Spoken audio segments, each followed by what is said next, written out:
Hey guys, Alan here. Just a little update video. I know it's been a while, so trying to get back into it.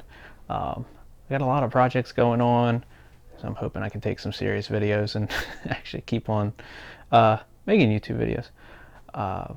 Right now I'm working on a paper filter conveyor for the new mill I'm going to be building. So there's going to be videos on that, the new mill itself, scraping, putting on linear rails, new spindle, all that setup, because that little guy right there, a little tired.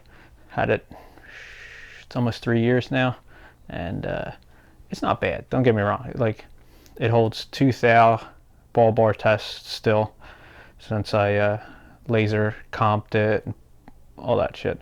But it's a little small. I got certain projects I want to do, so we're going to be getting into that. I'm also got a 3D scanner, HP Pro 3S, so be able to scan in parts into CAD CAM and modify them and build them.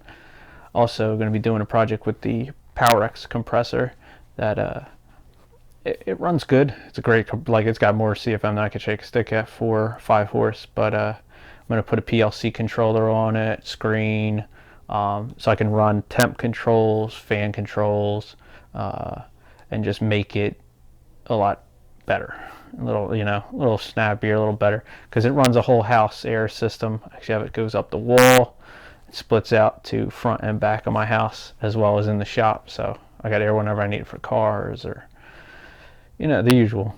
But so just wanted to make a little quick update video, and I'll be deep diving into these projects more normal. This is how I'm doing it.